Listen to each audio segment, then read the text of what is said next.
swali vipi? Kuna kwanza swali limekuja. Na nilisoma vile nilivyo. Soma. Tofauti gani iliyoko kati ya nabii Owori na Ellen White? Tofauti gani? 8:20 Methali. Isaya. Hiyo ndio tofauti tu.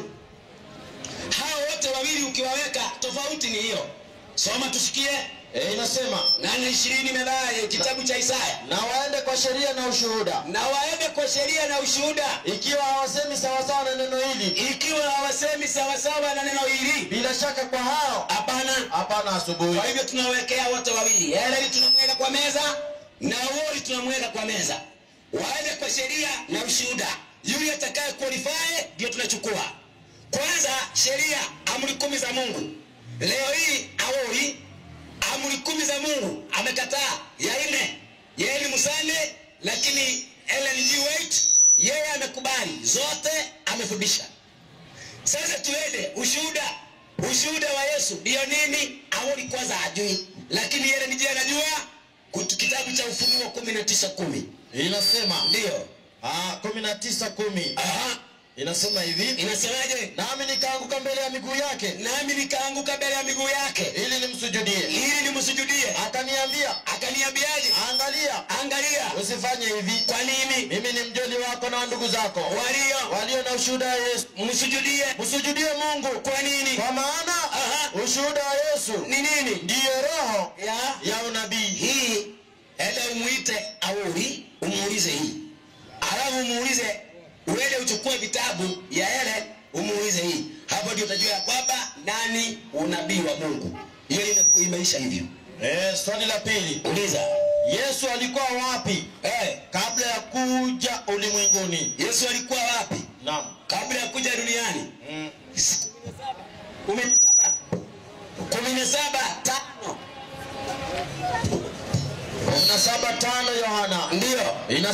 Inasemaje? Na sasa Baba, unitukuze mimi pamoja nawe. Ndio. Kwa utukufu ule iliyokuwa nao pamoja nawe kabla ya ulimwengu kuwako. Kumbe alikuwa na wapi? Mbinguni. Swali lingine. Mwaka upi? Mwaka upi Ellen White alianza kuandika vitabu au kutabiri? Hiyo chukua vitabu yake usome ndio utajua. Swali lingine. Imeisha labda huyu bwana. Ampe. Kwanza kabla ya kumpa chukua maiki. Wafalme wa pili 4:26. Wafalme wa pili 4:26. Inasema hivi. Inasemaje? Tafadhali piga mbio sasa kwenda kumlaki. Ndio. Ukamwambie hujambo. Mpe. Hujambo. Sijambo. Mpe maiki. 5:9 Marko. Akamuuliza, jina lako nani? Mpe. Jina lako nani? Julius Kuria. Ongea kwa ujasiri, usiogope. Swali yako gani? Swali langu. Na uongee kwa ujasiri, usiogope kabisa. Mimi ni brother yako. Na usikie huko huru. Sawa, ongea. Mimi niko sawa, si ati ni swali haswa. Lakini nataka tuelimishane kidogo na wewe. Niko sawa. Nimekusikiza kwa muda. Hiyo vitu unaona inapiga kelele sana. Sijui ni kitu gani. Unakuaje? 1 2. Hebu ongea. Haya. Nafanya kazi hapa karibu na wewe. Hapa tu. Sawa. Na nimekusikiza kwa muda. Sawa. Kwanza ningetaka turejelee huo mfano ambao umepeana hapa watu 5. Ndio. Sijui kama unaweza warudisha ama unaweza wanaweza rudi. Watu 5 jioni. Watu 5 wenye ulileta pale. Watu 5 rudini hapo.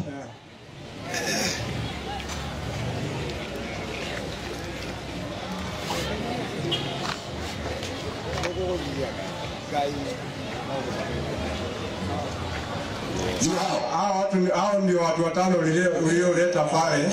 Elezea wa kwanza alikuwa sheria. Wa pili alikuwa dhambi. Wa pili ni dhambi. Neema. Kristo. Mhubiri. Ndio. Ukasema wa kwanza ni sheria. Ndio. Wa pili ni dhambi. Ndio. Wakasema kwamba huyu dhambi ndio huyu dhambi alipatikana juu sheria alikuwa. Alivunja sheria. Alivunja sheria ndio akawa dhambi. Ndio. Alafu huyu na yeye ni neema ama Kristo. Huyu kwa sababu amefanya dhambi. Mshahara wa dhambi ni mauti. Anafaa kufa. Sasa akahurumiwa. Wala wagai. Neema sasa. Neema. Imemhurumia asikufe. Kwa sababu amefanya dhambi. Na hiyo neema ndio ilikuja na nani? Kristo ndiye alileta neema. Kristo ndiye alileta neema. Neema. Sasa unawezaje tenganisha neema ikue kando na Kristo awe kando na ili hali neema ndiye mwenyewe Kristo? Yesu anaitwa neema. Toa andiko. Yesu ndiye amebeba neema, si ndio? Ameleta nini? Ameleta neema. Kwa hivyo ni tofauti. Kuna neema na nani?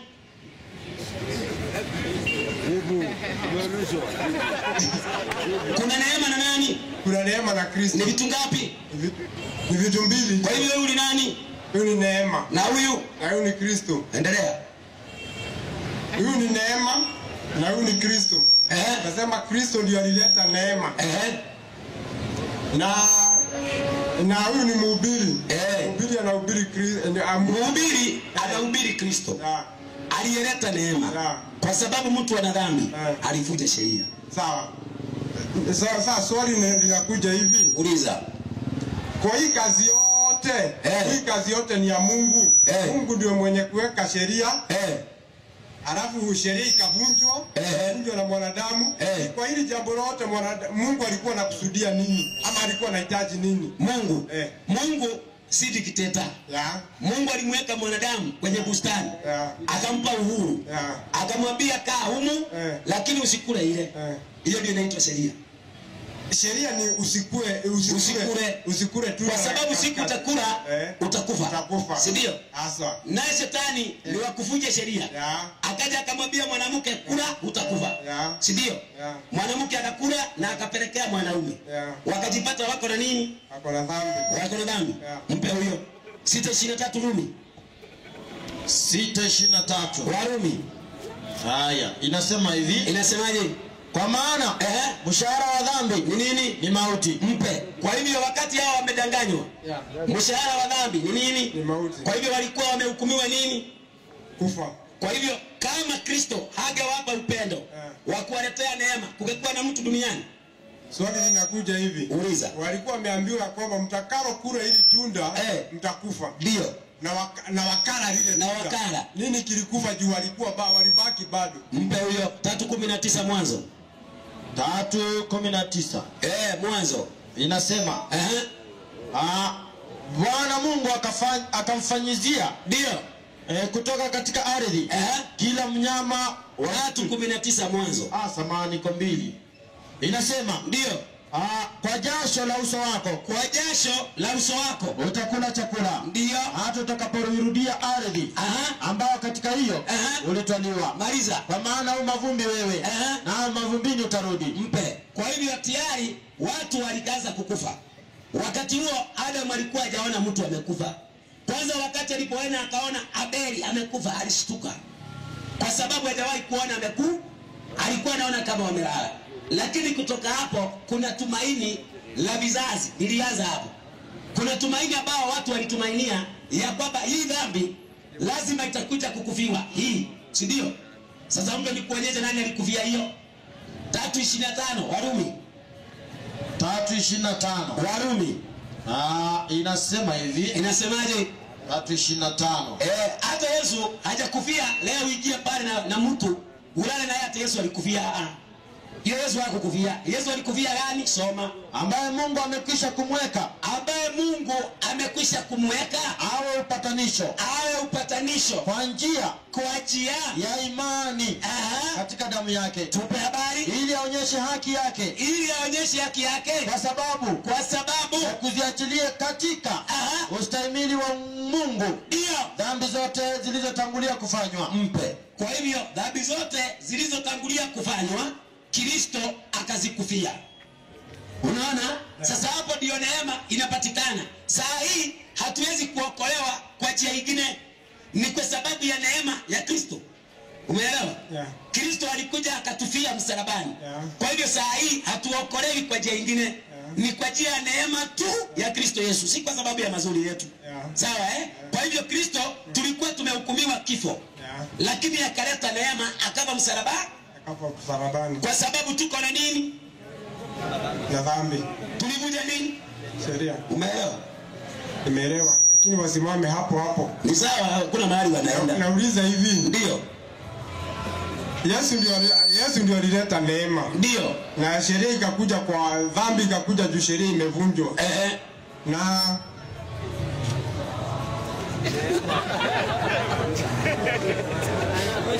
haya basi. Wakati Yesu Kristo alikuja na akaleta neema. Ama turudi nyuma kwanza. Wakati dhambi inakuja inavunjwa katika shamba la Edeni. Wale watu walikuwa kama hawangetenda dhambi. Ingekuaje kama hawangevunja hii sheria kwa watende dhambi? Si wangekaa tu na Kristo. Bali tu Edeni. Wangekaa tu hapo Edeni tu. Wangekaa tu hapo tu. Na inamaanisha kwamba Kristo hangekuja kama nini? Kama dhambi la Edeni hainge nini? Kristo unamjua kama nani? Kristo. Unamjua kama mwana wa Mungu. Mpe huyo Tito 2:13. Tukilitazamia tumaini lenye baraka. Ndio. Na mafunuo tukufu wa Yesu Kristo. Soma. Mungu mkuu na mwokozi wetu. Mpe. Tukilitazamia tumaini lenye baraka. Na mafunuo ya utukufu wa Kristo Yesu. Mungu mkuu na nani? Na mwokozi wetu. Kwa hivyo Kristo ni nani? Ni mwokozi. Ni Mungu na mwokozi. Kwa hivyo huyo Kristo ndiye alikuwa Mungu wa nani? Angekuwa nao tu. Angekuwa nao. Si ndio? Si alikuwa anakuja kuwatembelea. Kristo sio Mungu alikuwa anakuja kuwatembelea. Si Kristo ni Mungu. Kwani Kristo ni nani? Kristo ni Mungu. Unajua hiyo? Unajua? Nakujua. Si ndio? Lakini ni mwana wa Mungu pia. Ni mwana wa Mungu. Kile tunaita mwana wa Mungu ni nini? Katika Kristo. Kristo kwenye tukifika kumuita mwana wa Mungu. Tunamuitia wapi? Agano Jipya. Alifanya nini ndio akuwe mwana? Alizaliwa na nani? Na Maria. Maria alizaa Yesu. Kupitia kwa Roho Mtakatifu. Mpe huyo 12:46 Mathayo. 12:46 Mathayo. Piga mpaka 50. Alipokuwa katika kusema. Yesu alipokuwa katika kusema na makutano. Tazama mama yake na ndugu zake. Hapo kuna mtu anasema mama yake sasa ni Mariamu na ndugu zake walikuwa wakisimama nje. Wataka kusema naye. Nipe habari. Mtu mmoja akamwambia, tazama mama yako na ndugu zako. Mariamu, mama yako na ndugu zako wamesimama nje. Wanataka kusema nawe. Yesu anaambiwa. Akajibu akamwambia yule aliyempasha habari. Yesu akajibu akamwambia yule aliyempasha habari. Mama yangu ni nani? Mama yangu ni nani? Na ndugu zangu ni akina nani? Akawanyoshea mkono wanafunzi wake akasema. Akawanyoshea wanafunzi wake mikono akasema. Tazama nani? Mama yangu na ndugu zangu. Kwa maana yeyote atakayefanya mapenzi ya baba yangu aliye mbinguni, maliza, huyu ndiye ndugu yangu na nani? Na umbo langu na nani? Na mama yangu. Mpe. Yesu ameita mama yake nani hapo? Wanaomsikiza. Amemuita Mariamu. Hajamuita Mariamu. Uko na andiko lolote Yesu alimuita Mariamu mama yangu? Unao? Sina, lakini imeandikika kwa maandiko hiyo. Hakuna, toa. Rudi enda mahali ambapo Yesu alifanya muujiza katika Kana ya Galili. Haya, mpe. Kwanza hapo ndio sasa matatizo. Bili moja wana. Hapo kwanza alikuja Mariamu akamwambia Yesu wameishiwa na divai. Yesu akamwambia mwanamke, tuna nini na wewe? Sema usikie, hata unichukulie hiyo. Hii kwa hapa hiyo inatoa sauti nzuri hiyo. Hiyo inasema 2:1. Hiyo itatoa jina mzuri kabisa. 2:1.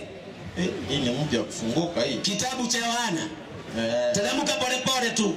Inasema hii watu wengi hawajui, hata wachungaji. Inasema ndio siku ya tatu kulikuwa na harusi mjini Kana mkoani Galilaya. Ndio mama yake Yesu alikuwapo. Na Yesu alikuwa harusini pamoja na wanafunzi wake. Ndio divai ilipokwisha mama yake akamwambia ndio hawana divai. Yesu akamjibu mama usiniambie la kufanya, saa yangu bado. Haya, soma ile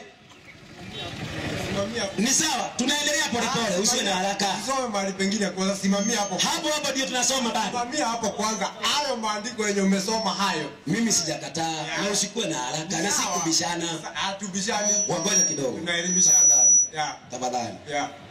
Unaona hiyo Biblia tumesoma? Hebu ifunike hivi. Ifunike hivi. Unajua ni akina nani? Ni akina nani inaitwaje? Imeandikwa Biblia, habari njema kwa watu wote. Ni akina nani? Sijui ni akina nani. Hiyo ni ya Catholic. Na mbona ukaisoma wewe? Mimi nimeisoma kwa sababu nataka nikufundishe. Sasa soma hii. Alafu nichukulie ingine ya Kiingereza iko hapo. Nataka nikufundishe ndugu yangu. Sasa hivyo ndivyo nataka. Na nikufundishana. Hapa hii ni ya Catholic. Sisi yako inaitwa aje tu? Hii ni King James. Hii haina cover juu na inaandikwa kwa cover juu. Hebu sikia. Si ati haina cover. Unavugua hapa msomaji unakuwa changamka bwana. Muangalilie hii ni tafsiri gani? Alafu kama kuna mtu ana King James mahali amebeba, awekelea hapa. Iko hapa King James Chukua hii King James. Inaandikwa. Fungua sasa. Hiyo Biblia moja msome zote hapa. Maandiko matakatifu ya Mungu. Yaitwa Biblia. Tafsiri gani? Ya Union Version. Union Version. Na hiyo ambayo yako nayo ni nini? King James Version. King James Version. Fungua hiyo. Biblia moja Yohana. Sinajua kusoma Kiingereza? Mfungulie. Biblia moja alafu mpe asome.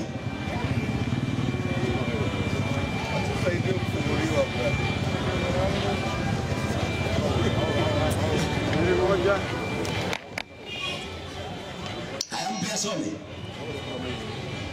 Biblia moja Yohana inasema na Kiingereza. And that day there was a marriage in Cana of Galilee. And the mother of Jesus was there. Hiyo ndio nilikuwa natafuta mhubiri.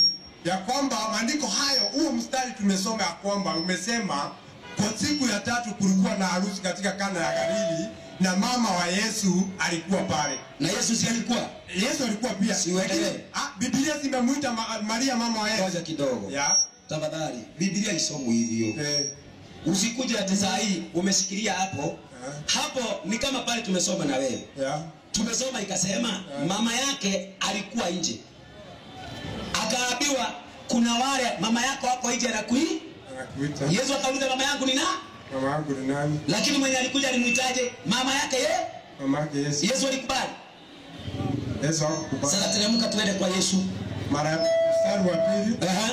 And both Jesus was called. Ndio. And his disciples to the marriage. Mstari wa tatu. Ndio. And when they wanted wine, the mother of Jesus said to him, they have no wine. Safi. Jesus said unto her, woman. Ngoja. Yesu amemuita aje? Amemuita woman. Wewe unaweza ita mama yako woman? Swali kwako. Wewe unaweza ita mama yako woman? Siwezi. Na mbona Yesu alimuita woman? Alikuwa na sababu zake, lakini kwa nini? Sababu ni gani? Kama hujui niambie nikuonyeshe. Sijui. Mpe huyo. Wakorintho wa kwanza 12.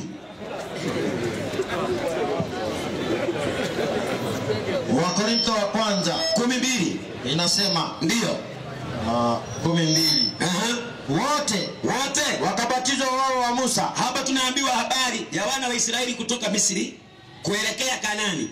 Wakawa wamepita chini ya bahari. Wakabatizwa chini ya bahari wale wa Musa. Tuende katika wingu na katika bahari. Ndio. Wote wakala chakula kile cha roho. Wote wakanywa kinywaji kile cha roho. Kwa maana waliunywea mwamba wa roho uliowafuata. Ndio. Na mwamba ule ni nani? Ulikuwa ni Kristo. Mpe. Kumbe wakati wana wa Israeli wanatoka Misri, Kristo alikuweko. Mariamu alikuwa. Na Kristo alikuwa. Kwa hivyo Yesu atazaliwa na nani? Na Maria. Sasa nikuonyesha Mariamu alizaa nini? Mpe. Moja wana. Inasema ndio. Hapo mwanzo kulikuwako neno. Naye neno alikuwako kwa Mungu. Maliza. Naye neno alikuwa Mungu. Mpe kwanza. Hapo kulikuwako neno. Hapo mwanzo. Neno alikuwa kwa Mungu na alikuwa Mungu. Abadi ya Yesu, si ndio? Mpe 14 hapo. naye neno Yesu sasa alifanyika mwili akakaa kwetu, ndio nasi tukauona utukufu wake, kama utukufu kama mwana pekee atokaye kwa Baba, amejaa neema na kweli. Mpe chombo. Kwa hivyo ule mwili alifanyika, ndio naitwaje? Mwana wa nani? Mwana wa Mungu. Kwa hivyo Mariamu alizaa nini? Mwana wa Mungu. Alizaa mwili. Na neno si ndio lilifanyika mwili? Na neno si ni Yesu? Yesu ya. Neno ni Yesu. Akafanyika nini? Likafanyika mwili. Kwa hivyo uwe mwili. Ndio Mariamu alifanyaje? Ndio alizaa. Yesu akawa ndani ya nini? Wa mwili. Sasa umeelewa? Tusidumu hapo. Sisi tuseme tusidumu, umeelewa? Nimeelewa. Mungu akubariki. Swali lingine? Swali lingine. Mimi nashiriki Jumapili. Hata leo nilikuwa kwa ibada. Ndio. Kwa hivyo na kanisa langu linaitwa Solid Rock Fellowship. Nani alikwambia uende Jumapili? Kanisa lako ni gani wewe? Mimi. Kanisa lako linaitwaje? Kanisa lako linaitwaje? Siumpe. Bili moja. Chukua hiyo ya Kiingereza. Bili moja mwanzo.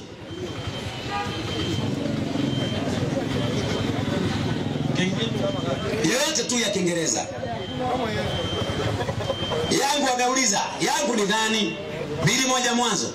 Inasema so the creation of the heavens and the earth and everything in them was completed on the seventh day. Mpe kwanza. Umewahi sikia kanisa inaitwa seventh day? Nazijua kadhaa. Sasa mimi naenda inaitwa Seventh Day Adventist. Hivyo ndivyo nilikuwa nataka uniambie. Ndio. Lako linaitwa Seventh Day Adventist Church. Na lako umesema linaitwaje? Solid Rock Fellowship Church. Kwa hivyo saa hii mimi na wewe hapa Nakuru ni kanisa ngapi? 2. Mpe huyo. Mwalimu. Naam. 16 18 Malayo. Inasema tupe habari. Kumbe makanisa ni mawili hapa. Tuko na mawili sasa. Wacha kieleweke. Solid Rock Solid Rock na SDA. Tuende vitu. Inasema nami nakwambia wewe ndiwe Petro. Na juu ya mwamba huu nitalijenga kanisa langu. Mpe. Kwa hivyo Yesu anamwambia wewe ndiwe Petro. Na juu ya mwamba huu nitalijenga kanisa langu. Kwa hivyo Yesu alijenga makanisa mawili ama moja? Yesu alijenga kanisa moja. Na saa hii mimi na wewe tuna kanisa ngapi? Kanisa 2. Kwa hivyo kuna uwezekano kati yako na wewe kuna mtu ambaye ako kanisa ya uongo? Kanisa ya uongo ndio. Nani? Itakuwa ni wewe, lakini pia uelewe. Ngoja. Sikiza, elewa hivi. Elewa hivi. Elewa hivi kwamba hili jengo ambalo mmelijenga hapa chini, mmeandika hapo Seventh Day Adventist Church. Mkiweza hapo muache hizo jengo, na mimi pia naweza kuja niandike jina lingine hapo. Niandike Solid Rock Fellowship Church. Kwa hivyo vile tumeandika hapo, hiyo nyumba ndio kanisa. Hiyo nyumba sio kanisa hiyo. Kanisa ni nani? Sasa hiyo nyinyi ndio mnajiita hivyo. Nyinyi wenye mnaenda pale. Ngoja kidogo. Nyinyi wenye mnaenda pale. Nyumba ndio inaitwa SDA. Ni nani? Ni nyinyi. Kwa hivyo ni watu. Kwa hivyo watu ndio kanisa. Sasa mimi nauliza saa hii. Mimi na wewe. Vile tuko. Kuna watu ambao si kanisa na nani? Na Kristo. Ni nani sasa? Tutaangalia. Tutajuaje? Tutajua. Mpe. Mwalimu. Naam. Tuangalie Biblia. Kanisa la Mungu linakaaje? Ndio tujue ile gani la Mungu. Solid Rock na SDA. 14:12 Ufunuo. Solid Rock. Inasema hapo ndipo penye subira ya watakatifu. Hapo ndipo penye subira ya kanisa la Mungu. Hao wazishika amri za Mungu. Wale ambao wanashika amri za Mungu na imani ya Yesu. Mpe. Kumbe ndio tujue kanisa la Mungu. Tutajipima kwanza na nini? Na amri. Za nani? Za Mungu. Kwa hivyo kanisa linakuwa linafuata amri. Si la nani? Si la Mungu. Na kanisa ambaye alifundisha amri za Mungu si la nani? Si la Mungu. Kwa hivyo tuende kwa amri. Tuangalie katika kati ya Solid Rock na SDA nani hawafundishi? Nani hawafundishi? Mpe Kutoka 23. Tuanzie ya kwanza. Inasema ndio Kutoka 23. Usiwe na miungu mingine ila mimi. Mpe. Solid Rock mko na Mungu mwingine? Mumepita. Hata bibi hatuna, tumepita. Ya pili, usijifanyie sanamu ya kuchonga. Mpe. Muna sanamu? Hatuna sanamu. Hata sisi hatuna, tumepita zote. Ya tatu, usilitaje bure jina la Bwana Mungu wako. Mpe. Munataja? Hatutaji. Hata sisi hatutaji, tumepita zote. Ya nne, ikumbuka siku ya Sabato itakase. Siku 6 fanya kazi utende mambo yako yote. Ndio. Lakini siku ya 7 ni Sabato ya Bwana Mungu wako. Mpe. Mnakumbuka siku ya Sabato? Hatuikumbuki. Kwa hivyo nyinyi mnavunja nini? Hiyo tumevunja. Haya, mmevunja ngapi? Moja. Unavunja gani? Hata tufike hapo. Si hatufiki. Nauliza hivi, kumbe hiyo mmefanyaje? Tumevunja. Mpe. Yakobo 2:10. Yakobo 2:10. Hiyo amekubali sore diloko hiyo amefuja. Naomba kiti kingine huko, bwana ni kama kuna swali.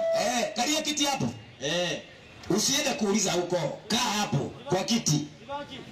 Ulete hapa kwa kiti. Inasema ndio Yakobo 2:10. Maana mtu awaye yote atakayeshika sheria yote ila akajikwaa katika neno moja, maliza, amekosa juu ya yote. Kwa nini? Kwa maana yeye aliyesema usizini ndio pia alisema usiue. Maliza. Basi japokuwa ukuzini lakini umeua, umekuwa umvunja sheria. Mpe chombo. Kwa hivyo ukivunja moja, umevunja ngapi? Zote. Na sore diloko wamevunja ngapi? Wamevunja moja. Kwa hivyo wamevunja ngapi? Zote. Kwa hivyo si kanisa la Siwezi kubaliana na wewe hilo. Soma Wakolosai 2:16. 16. Twende. 17. Wakolosai 2. 16. Hapo hiyo ndio wale watu ambao kidogo. Twende tu basi. Inasema Wakolosai 2:16. Basi mtu asiwahukumu ninyi katika vyakula au vinywaji, ndio, au kwa sababu ya sikukuu au mwandamo wa mwezi, maliza, au Sabato. Ndio. Mambo hayo ni nini? Ni kivuli cha mambo yajayo, lakini mwili, bali mwili ni wa Kristo. Mpe hoja yako. Hoja yangu sasa, wewe wakati unakuja hapa unasema ya kwamba wote wanaofanya ibada zao siku ya Jumapili ni wa jehanamu. Haujahukumu na mimi ayampe turudie andiko kwanza kabla tunasoma hiyo andiko kwanza. Naam, wacha nikusaidie. Petero wa 2:3:16. Petero wa 2 3:16 kwanza, anzia 15. Inasema hiyo ndio tatizo kubwa kwa wasomi wa Biblia. Soma usikie. Nanyi uhesabuni uvumilivu wa Bwana wetu kuwa ni wokovu. Kwa nini? Kama vile na ndugu yetu mpenzi Paulo, alivyowaandikia kwa hekima aliyopewa. Ndio. Vile vile kama katika nyaraka zake zote pia safi, akitoa huma habari za mambo hayo. Katika nyaraka hizo za Paulo yamo mambo ambayo ni vigumu kuelewa nayo. Na mambo hayo watu wasio na elimu, ndio, wasio imara huyapotoa kama vile wapotoavyo na maandiko mengine. Mpe kwanza. Tumeambiwa hapo maandiko ya Paulo kuna watu wanayapotoa. Wanayapotoa. Sasa mimi nataka nirudi katika Wakolosai 2:16 nikuonyeshe wewe ni mmoja wao. Mpe arudie. Inasema basi mtu asiwahukumu ninyi katika vyakula. Mpe maiki. Wameambiwa mtu asiwahukumu ninyi katika vyakula. Wako na vyakula bado ama hawana? Wako na vyakula. Kwa hivyo wako na chakula, wasihukumiwe kwa hiyo chakula. Haya, mpe endelee. Lakini tuendelee pole pole ndugu yangu. Wacha nikuulize. Usiniulize, mpe kwanza tuendelee. Usiwe kama ni mabishano. Kwanza tumalizie andiko uliotoa. Sitatoka hapo. Inasema andiko umetoa wewe. Ndio tutoke hapa tuende na pahali pengine tumalizane na hiyo. Hiyo andiko vile umeitoa si hivyo inasema. Na vile nakwambia imesema mtu asiwahukumu nyinyi katika vyakula. Wako na vyakula tayari. Hiyo vyakula yao wasihukumiwe, mpe. Umeelewa hiyo? Si hivyo? Kwa sababu gani wanaambiwa wasihukumiwe? Wako na chakula yao. Chakula gani? Chakula gani? Chakula gani huyo? Sasa tuende kwa chakula gani, si ndio? Chakula gani wanaambiwa? 4:4 Timotheo wa kwanza. 4:4. Unafikiri ni chakula tu? Wale wakule kuwe wasihukumiwe? Si hivyo. 4:4. Inasema ndio. Kwa maana ndio. Ama tuanze 3. Anzia 3. Wakiwazuia watu wasioe. Anza 4.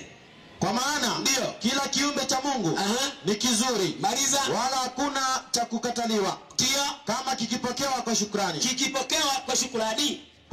Kwa kuwa kimetakaswa kwa neno la Mungu na kwa kuomba. Mpe. ile chakula ambayo wanaambiwa wasihukumiwe kwayo kimetakaswa kwa neno la Mungu na kuomba. Si ndio? Si anawaandikia kanisa la Kolosai. Anawaambia msihukumiwe kwa hiyo chakula. Kwa sababu ile chakula ambayo mnakula imetakaswa na neno la nani? La Mungu. Na kuomba. Mpe arudi wa Kolosai sasa. Au vinywaji mpe. Au vinywaji. Wakunywe tena. Jibu tu. Wakunywe tena. Wasikunywe. Kwa hiyo wasihukumiwe kwa chakula, kwa kinywaji ambayo kinakubali. Kwa hiyo tayari wako na kinywaji. Haya tuendelee. Au kwa sababu ya sikukuu mpe. Walikuwa na nini? Na sikukuu. Wasihukumiwe kwa hiyo sikukuu yao. Twende. Au mwandamo wa mwezi mpe. Wasihukumiwe kwa hiyo mwandamo wa nini? Wa mwezi. Kwa hivyo walikuwa na nini? Na mwandamo. Twende.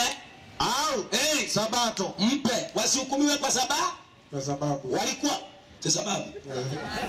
Soma kwa sababu ya au sabato mpe. Wasihukumiwe kwa sababu ya kwa hivyo walikuwa na nini? Walikuwa tayari wako na nini? Walikuwa tayari wako nayo. Kwa hivyo wasihukumiwe kwa maana wako na nini? Sasa wacha nikuulize hivi. Ngoja. Hiyo zingine zote umejibu. Mbona ujibu? Ni sawa, wasihukumiwe kwa sababu juu walikuwa nayo. Kwa hivyo walikuwa na nini? Na sanayo. Na sabato, si ndio? Acha nikuulize sasa. Uliza swali. Kwa nini wanaambiwa wasihukumiwe? Wasihukumiwe kwa maana wako nayo. Watahukumiwaje? Na Paulo anapowaambia wasihukumiwe, anawaambia wasihukumiwe na nani? Na wale ambao hawana. Wapi imeandikwa? Hata nani? Si hapo. Kwani wataambiwa msihukumiwe kwa ajili ya chakula. Nani watawahukumu? Si ni wale ambao wanawakiusi. Mwenye hana chakula atamwakiusi aje mwenye ako na chakula? Hapo itazungumzia mwenye hana.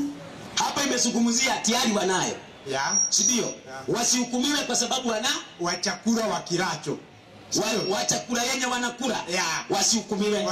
Na tukapata chakula yote. Hukumiwa ni nani? Huyu mwenye anawahukumu ni nani? Huyu Paulo anawaambia. Sasa uliza Paulo hapo. Hajaandika. Hapo hajaandika. Takutolea wapi? Si ameandika tu hivi. Sasa hiyo ndio roho wa Mungu anasaidia mtu kujua. Sasa wewe umejua kwa maana uko na roho niambie. Wewe uko naye. Toa. Ni nani?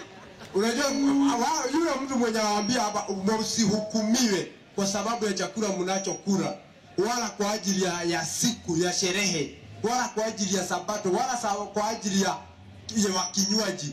Ni wale watu ambao walikuwa wameweka sheria, Wayahudi ambao Yesu alisema kwamba wanabebesha watu mizigo yenye wao wenyewe hawabebi.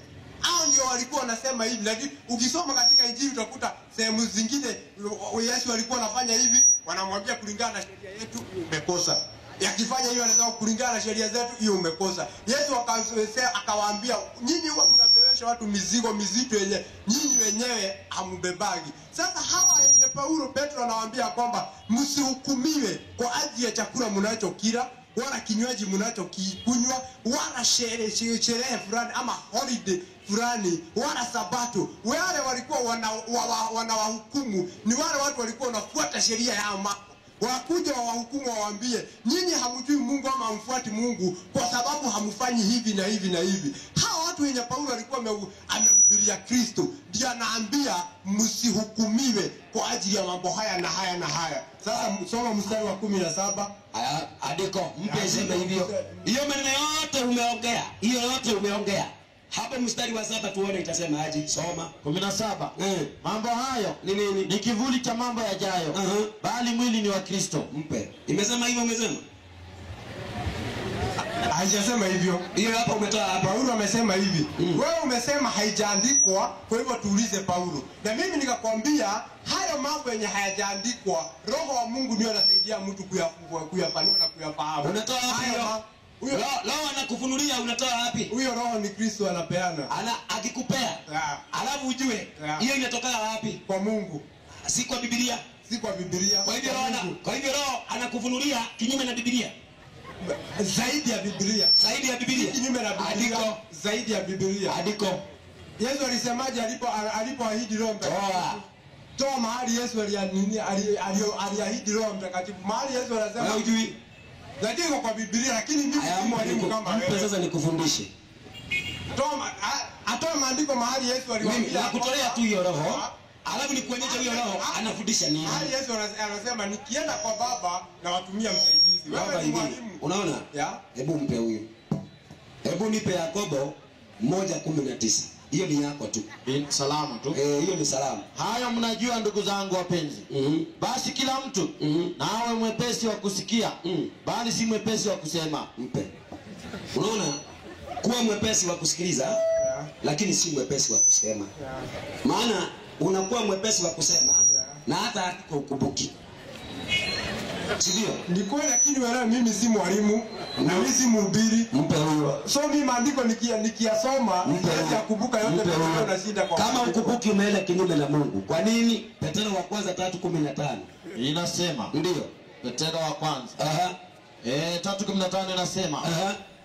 Muwe tayari siku zote. Kumjibu kila mtu. Awaulizaye habari ya tumaini lililo ndani yenu, lakini kwa upole na kwa hofu. Unafaa kuwa tayari ndugu yangu. Kila siku. Usiseme ya kwamba acha niende nirudi. Acha nisaidie. Sasa wewe kidogo, unajua kama ungekuwa hapo, umekaa, ni kuswali unauliza, singekuomba andiko. Lakini wewe uko hapo unanifundisha na andiko una. Tunaona? Hiyo ndio tofauti. Sasa mimi nataka nitoe andiko hilo unalolitaka, alafu tuliangalie kwa upana, si ndio? 7:13. 16:13 Yohana. Hiyo ndio unataka 6:13.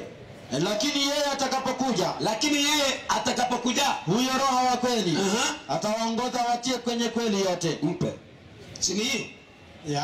Atakapokuja atawaongoza awatie kwenye kweli yote. Kweli ni nini? Kweli ni ukweli wa Mungu, ni kumjua Mungu. Andiko. Hiyo ndio imefanya makanisa imejaa kama mahoteli. Mpe ni kuonyeshe 17:17 Yohana. Inasema. Hiyo sasa. Kweli ni andiko huna. Unafungua kanisa Israeli Sidonyo watu wanaingia. Soma. Uwatakase kwa ile kweli. Neno lako ndio kweli. Mpe.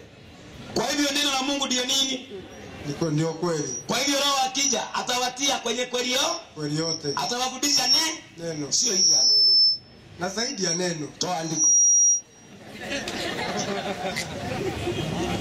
Lutaria andiko leo. Zaidi ya neno toa. Mimi haijaandikwa. Haijaandikwa sivyo? Mpe huyo 3:5 Methali. Inasema 3:5 Methali. Mtumaini Bwana kwa moyo wako. Mtumaini Bwana kwa moyo wako wote. Safi. Wala usizitegemea akili zako mwenyewe. Mpe. Kumbe usitegemee nini? Akili zako. Utegemee nani? Bwana. Mola. Sasa turudi kwenye mada yetu. Wewe tumepata kanisa yenu. Inavuja siku ya Sabato? Inafunja siku ya Sabato. Kwa hivyo si kanisa ya nani? Hiyo tutakubaliana na wewe. Hautakubali. Hiyo sitakubali. Mpe. 14:12 Ufunuo. Hapa ndipo penye subira watakatifu. Ndio. Hawa wazishikao amri za Mungu. Ndio. Na imani ya Yesu. Mpe. Kwa hivyo wale ambao ni kanisa la Mungu wanashika amri za nani? Za Mungu. Na nyinyi hamshiki amri za nani? Za Mungu. Kwa hivyo nyinyi si watakatifu? Mumeokoka? Umeokoka. Mpe huyo 119:155 Zaburi. Inasema wokovu 119:155 Zaburi. Wokovu. Wokovu umbali na wasio haki. Kwa nini? Kwa maana hawajifunzi nini? Amri zako. Mpe.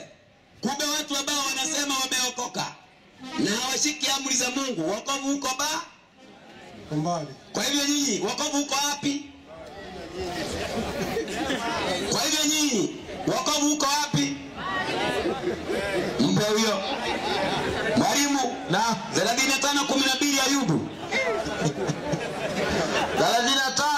35:12 Ayubu.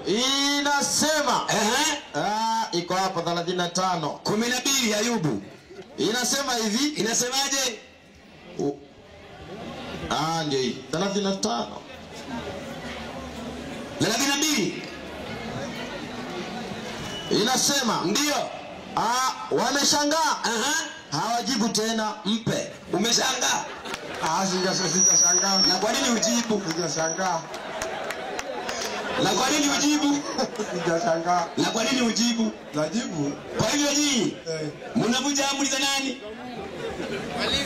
Na watu ambao hawajimudishi amri za Mungu, wokovu huko mbali. Kwa hivyo nyinyi wokovu huko wapi? Hauko mbali. Mpe arudie. 119:155 inasema wokovu uko mbali na wasio haki. Ubali na wasio haki. Kwa sababu hawajifunzi nini amri zako. Mpe. Nyinyi hamjifunzi amri za nani? Za Mungu. Kwa hivyo wokovu uko wapi? Tunajifunza. Na amri ya 4. Amri ya 4 inasema uikumbuke Sabato na utakase. Mnakumbuka? Hatukumbuki Sabato. Kwa hivyo hamjifunzi nini? Amri. Kwa hivyo wokovu uko wapi? Hauko mbali.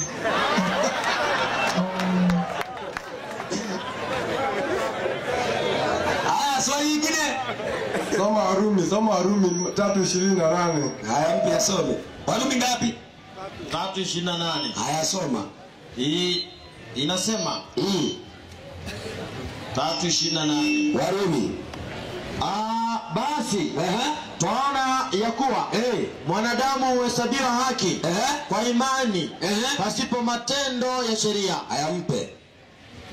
Kwa hivyo mwanadamu huhesabiwa haki kwa imani. Kwa imani si kwa matendo ya sheria. Haya ni hivyo. Kwa hivyo ukiwa na imani ndani ya mpe 31 hapo. Inasema basi je twaibatilisha sheria kwa imani hiyo? Sasa tunaondoa sheria kwa kupata imani? Hasha, hapana. Kinyume cha hayo twaithibitisha sheria. Mpe. Kumbe ukiwa na imani unadhibitisha nini? Unadhibitisha sheria. Kwa hivyo imani haitoi nini? Haitoi sheria. Lakini unafuata nini? Si kufuata. Maana ya kudhibitisha ni nini? Kudhibitisha. Yaani ni kufuata. Si kufuata. Kudhibitisha. Kamusi iko hapo. Acha kuja chukua hiyo kamusi. Toa andiko, angalia kudhibitisha hapo.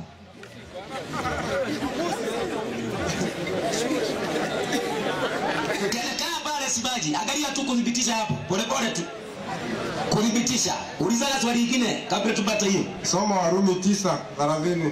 Kwanza hiyo umeelewa? Tunaangalia pale Haya soma 9:30. Warumi 9:30. Tuseme nini basi? Ya kwamba watu wa mataifa wasioifuata haki walipata haki. Ndio. Lakini ni ile haki iliyo ya imani. Bali Israeli wakifuata sheria ya haki hawakuifikiria ile sheria. Ndio. Kwa sababu gani? Kwa sababu hawakuifuata kwa njia ya imani kabisa, bali kana kwamba kwa njia ya matendo. Wakajikwaa juu ya jiwe lile likwazalo. Kama ilivyo. Mupe maiki, si umemaliza yenye amekwambia? Umefikisha 33. Soma mpaka 33. Ndio hapa nilikuwa naeleza. Kuanzia ngapi? Kuanzia 30. Kuanzia 30 mpaka 33. Soma. Kwa hiyo kama ilivyoandikwa, tazama naweka katika Zayuni jiwe likwazalo na mwamba uangushao, na kila amwaminie hata tayarika. Umesikia haya maandiko?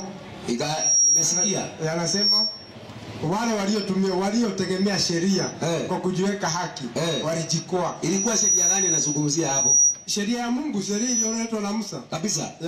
Paulo alikuwa ametumwa kwa watu gani? Mataifa. Mpe 7:19 Wakorintho wa kwanza. Hiyo ndio kitu ambaye imewachanganya. Paulo wakati anapozungumzia sheria si amri 10. Anapowaambia hivyo sikia hapo 7:19. Wakorintho wa kwanza. Soma. Kutahiriwa si kitu. Unaona hapo kuna sheria ya kutahiriwa. Sasa anawaambia kutahiriwa si kitu na kutotahiriwa si kitu. Bali kuzihifadhi amri. Nini? Kuzihifadhi amri. Inasema kuzihifadhi amri za Mungu. Mpe. Paulo amewaambia kutahiriwa si kitu. Na kutahiriwa si kitu. Bali kuhifadhi nini? Amri. Kwa hiyo Paulo alifundisha watu nini? Amri. Lakini akawaambia kutahiriwa si kitu. Kwani wale walikuwa wanahubiri kutahiriwa inasaidia mtu kwa nini? Mpe Matendo 15:1.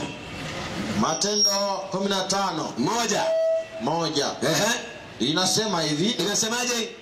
Wakashuka watu waliotoka Uyahudi. Wakatoka watu walitoka kule Uyahudini. Wakawafundisha wale ndugu ya kwamba. Wakaja kuwafundisha wale ndugu ya kwamba msipotahiriwa kama desturi ya Musa, hamwezi kuokoka. Mpe. Unaona ile sheria walikuwa wanafundisha? Hata kutahiriwa ndio inaokoa. Sasa Paulo akawaambia hii sheria na hiyo desturi ilikuwa ya goja. Hapa nitaenda desturi. Hilo andiko tafadhali na kuomba. Mimi kuna kitu sifanyagi. Sibishanagi. Ukikuwa kama unabisha, mimi nawacha. Lakini kama ni kufundishana tutaendelea. Mimi nimetoa andiko. Wayahudi walikuwa wanafundisha usipotahiriwa huwezi okoka. Hayo mafundisho walikuwa wameyatoa wapi? Kwa Musa. Na Musa ndio mwenye alipewa nini? Sheria hiyo ya Musa. Sheria gani? Hiyo ya Musa. Na amri 10 zote zilipewa Musa. Andiko. Kwani kutoka sheria zilipewa nani? Naomba nikufundishe vitu. Betli.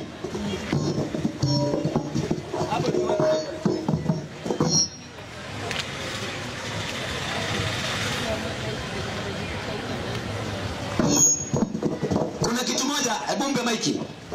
Kuna kitu moja watu wengi huwa wanachanganyikiwa wanapozungumzia sheria ya Musa. Sasa nataka nikuonyeshe tofauti ya amri 10 na sheria za Musa. Mpe 31:24 kumbukumbu ya Torati. Thibitisho imekuja. Imekuja hebu tusome hiyo thibitisho. Thibitisha. Toa maelezo yenye kudhihirisha kwa jambo linalosemwa ni sahihi. Mpe. Kumbe kudhibitisha sheria ni kusema ni sahihi? Ni sahihi. Na ulikuwa umesemaje? Wewe ndio ulisema ni kufuata. Kwa hivyo hiyo ni kusema nini hiyo ukisema hivi? Ni sahihi. Kuonyesha ni ya kweli. Kwa hivyo ukisema ni ya kweli utafuata? Ni ya kweli utafuata. Kwa hivyo imani inadhibitisha nini? Sheria ni ya kweli. Kwa hivyo unafuata nini? Sheria. Atwende kwa ile nyingine nikusaidie. Kutoka 31:24 kumbukumbu ya Torati. Sasa nataka nikutofautishe sheria ya Musa na amri 10. Soma. Bwana akamwambia Musa, tazama siku za 31:24 kumbukumbu ya Torati. Inasema ndio. Basi ikawa hapo Musa alipomaliza kuandika maneno ya Torati hii katika chuo hata yakaisha. Unaposikia chuo ni kitabu. Kwa hivyo Musa ameandika maneno ya Torati kwa kitabu yakamalizika. Tuende. Ndipo Musa akawaamurisha Walawi waliokuwa wakilichukua sanduku la agano la Bwana. Akawaambia, toeni chuo hiki cha Torati, kitabu hiki cha Torati, mukiweke kando ya sanduku la agano. Kuna vitu ngapi hapo? Kuna kitabu na kuna sanduku. Nini? Mpe maiki. Nini kilikuwa ndani ya sanduku? Unajua? Sikumbuki. Mpe huyo. Wafalme wa kwanza 8:9. Wafalme wa kwanza 8:9. Nikuonyeshe kwenye sanduku kuna nini? Alafu nikuonyeshe hiyo iko hapo kwa sanduku mpaka wa leo iko mpaka mbinguni. Soma usikie. 8:9. Inasema hivi. Hamkuwa na kitu ndani ya sanduku. Ila zile mbao 2 za mawe ambazo Musa aliziweka ndani huko Horebu. Mpe. Kumbe ndani ya sanduku kulikuwa na nini? Mbao 2. Mbao 2 za nini? Za mawe. Zilikuwa zimeandikwa nini hizo mbao? Amri 10, si ndio? Si ndivyo? Sima. Hujui? Sikumbuki. Woi.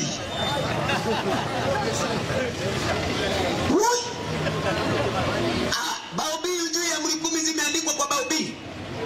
Ama unanifanyisha kazi hiyo? Ni bao 2 zilikuwa zimeandikwa amri 10. Sawa Kwa hivyo hapa kuna sanduku na kuna kitabu ambaye Musa ameandika, na hapa kuna amri 10. Sasa kile ambaye Paulo amenyang'ana naye ni maneno ya hii kitabu ambaye iko hapo kutahiriwa. Sijui mtu ukimngoa jino na yakung'oe. Sasa hakuna hiyo. Mtu akipatikana na sini piga kwa mawe. Mtu alikataa kwenda sabato piga kwa mawe. Unaona tunapiga saa hii. Sasa ndio Yesu wakati alipokuja naye akawa amepatikana na hizi vitu mbili. Kitabu na ile habari iko hapa amri 10. Sikia alitatua aje. 8:5 Yohana. 8:5 Yohana. Inasema na hiyo maneno yote tunayohubiri iko hapa. Shilingi 100 chukua kitabu. Shilingi 100 kitabu moja. Mafundisho yote tumehubiri hapa tangu asubuhi mpaka saa hii yako kwa hiyo kitabu. 100 tu unapata. Mpe maiki. Tulikuwa tusome wapi? 8:5 Yohana. Hebu soma. Basi katika Torati Musa alituamuru kuwapiga kwa mawe wanawake namna hii. Yesu ameletewa mwanamke msinifu. Akaambiwa kulingana na Torati ya Musa imetuamuru kuwapiga kwa mawe wanawake sabura hii ambao wamezini. Tuende chini. Nao wasemaje? Na Yesu wasemaje? Nao wakasema neno hilo wakimjaribu ili wapate sababu ya kumshtaki. Safi. Lakini Yesu akainama akaandika kwa kidole chake katika nchi. Ndio. Nao walipozidi kumhoji alijiinua akawaambia yeye asiye na dhambi miongoni mwenu na awe wa kwanza kumpiga jiwe. Ndio. Akainama tena akaandika kwa kidole chake katika nchi. Nao waliposikia wakashitakiwa na dhamiri zao. Ndio. Wakatoka mmoja mmoja. Safi. Wakianza tangu wazee hata mwisho wao. Akabaki Yesu peke yake na nani? Na yule mwanamke. Yesu amebaki sasa na mwanamke. Sikia na tatuaje? Amesimama katikati. Yesu akajiinua asimwone mtu ila yule mwanamke. Akamwambia mwanamke, wako wapi wale washtaki wako? Hakuna aliyekuhukumu kuwa na hatia? Ndio. Akamwambiaje? Hakuna Bwana. Yesu akamwambia wala mimi sikuhukumu. Enenda zako wala usitende dhambi tena. Mpe. Mwanamke alikuwa amefanya dhambi gani? Lakini Torati ya Musa ilikuwa imesema apigwe kwa nini? Apigwe kwa mawe. Kati ya kumwambia asizini na ama apigwe na mawe, Yesu alisapoti gani? Aende na asizini tena, si ndio? Ndio. Lakini kupiga kwa mawe akawaambia msimpige. Ile ya kupiga kwa mawe ilikuwa kwa kitabu. Lakini kuzini kwa amri 10. Kwa amri 10, si ndio? Kwa hivyo Yesu akamwambia usisini tena. Kwa hivyo ile ya kuzini iko. Lakini ya kupiga kwa mawe hakuna. Umeelewa? Nimeelewa, lakini Yesu aliwaambia asiye na dhambi awe wa kwanza kurusha mawe. Hiyo ni sawa. Shida yako nini? Tunakubalia kwamba mwenye hana dhambi apige kwa mawe, imeondoka. Lakini mwanamke usisini tena. Ama alimwambia ndio kazini? Hakumwambia. Kwa hivyo kuzini ni dhambi. Kwa sababu ni amri ya nani? Ya Mungu. Kwa hivyo amri ya Mungu bado ipo, watu wafuate. Na nyinyi hamfuati? Tunafuata. Na amri ya 4. Na amri ya 4. Hiyo nimefunguliwa kwayo. Kwa hivyo hiyo hauna? Hiyo sina. Zimebaki 9. Sisi zimebaki 9. Ziko ngapi? Ziko zote 10 vile. Lakini hiyo hauna? Hiyo ya kuifuata sabato ama kuitumainia sabato, hiyo nimefunguliwa kwayo. Mpe hiyo. Biblia ni kweli. Ile 9 wa Ibrania. Amefunguliwa kwayo aje? Sijamuelewa. Unajua yeye anaongea tu kwa sababu hapo na mdomo. Ama ndio amepewa uhuru.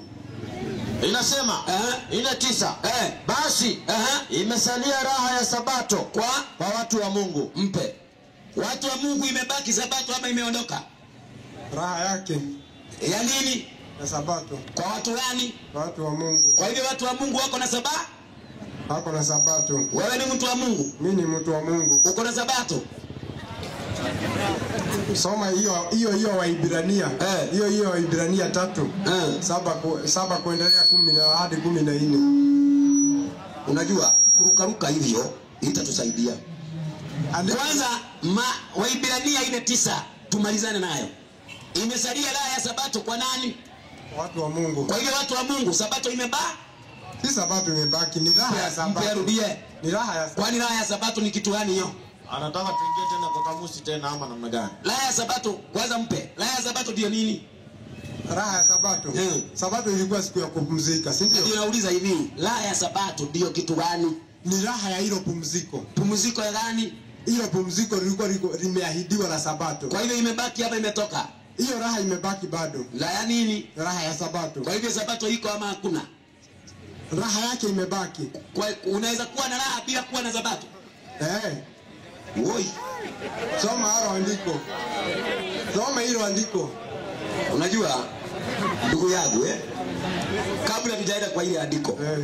Imesalia raha ya sabato. Kwa watu gani? Watu wa Mungu. Mpe aendelee chini. Kwa maana yeye aliyeingia katika raha, mwenye ameingia katika raha, amestarehe mwenyewe katika kazi yake. Kama vile Mungu alivyo starehe katika kazi yake. Siku gani? Siku ya sabato. Basi mpe kwanza. Kumbe mwenye ambaye ameingia katika hiyo raha, amepumzika katika kazi yake kama Mungu alivyofanya nini? Kupumzika. Kwa hivyo mwenye ako na raha amefanyaje? Kupumzika. Siku gani? Ile ambayo Mungu alipumzika? Ile siku Mungu alipumzika. Kwa hivyo sabato bado hii iko. Ambayo ni siku ya saba. Lakini nyinyi umekataa? Nimekataa. Hadi kuna vitu zingine, kuna ibada zingine bila wabiara ni kama kuanguka na gari za aliga. Unajua? Hakuna haja, sikia. Hakuna haja ungangane na uongo. Kubali tu ya kwamba hii kitu sikujua, lakini leo ninajua. Usipigane na kweli. Mimi sijapiga vyovyote vile ya kwamba ninauliza hivi, sabato si ipo? Ipo. Na si ni Mungu aliweka? Aliwekea nani? Watu wake. Na wewe ni mtu wake? Na boda umekataa? Sijaikataa. Tena umerudi? Sijaikataa, lakini ibada mimi nafanya Jumapili. Nani alikwambia? Nani alikwambia ufanye ibada Jumapili? Nani alikwambia ufanye ibada Jumapili? Mimi nilipata ikifanywa. Baada ya kujisomea maandiko nikaona hakuna dhambi ya kuifanya hivyo. Ati hakuna dhambi? Hakuna dhambi ya kuifanya hivyo. Anikitoa andiko. Toa tu. Mpe. 31:15 kutoka. Alisoma. Alisoma. Hata hakuna dhambi. Asijali. Ulisoma andiko gani hiyo? Hakuna dhambi. Inasema, kazi itafanya siku 6. Lakini siku ya 7 ni sabato ya kustarehe kabisa, takatifu kwa Bwana. Kila mtu atakayefanya kazi yote katika siku ya sabato, hakika yake atauawa. Mpe. Kwa hivyo kufanya kazi siku ya sabato, unangojea nini? Unangojea nini? Siongee ndugu yangu. Mpe arudie. Inasema kazi itafanya kazi itafanya siku 6. Ndio. Lakini siku ya 7 ni sabato ya kustarehe kabisa, takatifu kwa Bwana. Ndio. Kila mtu atakayefanya kazi yoyote katika siku ya sabato, ndio hakika yake atauawa. Mpe. Kumbe unangojea nini? Kulingana na maandiko unangojea kifo. Nani atakuua? Wacha nikuulize swali. Uliza. Aliyeponywa na Yesu akaambiwa beba godoro lako uende. Alipohukumiwa na watu wa sabato akaambiwa sheria ya sabato haijakuruhusu nini? Ubebe hilo godoro uende. Mbona hawakumpiga wamuue? Huyo mtu kazi yake ilikuwa ya kubeba magodoro? Haikuwa kazi ya kubeba magodoro. Ni nini alikuwa amefanya? Aliponywa akaambiwa abebe. Haya mpe. 12:12 Mathayo. 12:12. Haya. Mathayo. Inasema hivi. Ndio. Je, mtu ni bora kuliko kondoo mara ngapi? Mtu ni bora kuliko kondoo mara ngapi? Yaani mtu akiwa anaenda sabato na amepata kondoo yake imeingia shimoni, hawezi kwenda akatoa. Lakini huyu mtu ambaye alikuwa kiwete ni bora kuliko kondoo mara ngapi? Maliza. Inasema basi ni halali kutenda mema siku ya Sabato. Mpe. Kwa hivyo ni halali kutenda mema siku gani? Siku ya Sabato. Kwa hivyo Yesu akamponya nani? Huyo jamaa. Makosa yake gani sasa? Hata wale watu hawakufu. Si Yesu alihukumu. Unajua, tusiongelee wale watu. Hatuwafuati sisi. Sisi tunafuata Yesu. Yesu alimponya siku ya Sabato. Kuna mtu amekukataza usifanye mtu Sabato? Hapana. Si ndio hiyo? Lakini nakuuliza, alipohukumiwa kwa kubeba godoro lake, si kuponywa. Juu alimwambia katika sheria zetu hazikuruhusu kubeba godoro lake. Siku ya Sabato. Nani alimruhusu kubeba? Ni Yesu. Mpe. 12:8. Hapo. Inasema kwa maana mwana wa Adam ni nani? Ndiye Bwana wa Sabato. Mpe. Kwa hivyo mwenye Sabato ni nani? Hata hajamwambia alime, ataulizwa na nani? Kwa sababu Yesu ndiye mwenye nini? Sasa sawa. Swali lingine.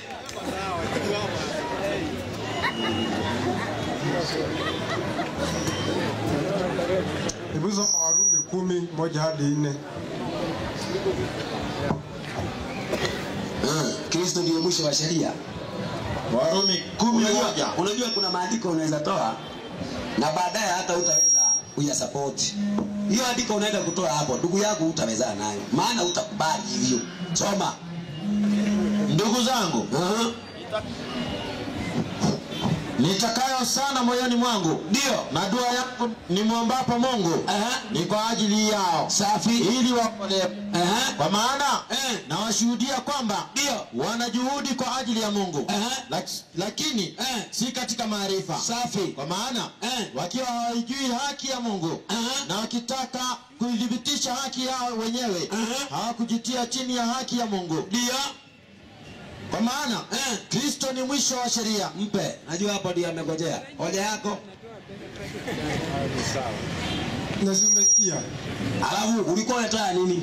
Kristo ndio mwisho wa sheria. Kwa hivyo ni kusema nini? Kwa hivyo ni mimi mwenyewe nikijishikia Kristo, ama sheria imefika mwisho wakati wa Kristo kukuja. Kwa hiyo tunaiba.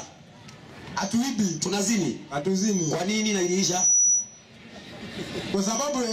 Kwa sababu ni makosa. Inasiriisha. Haijaisha.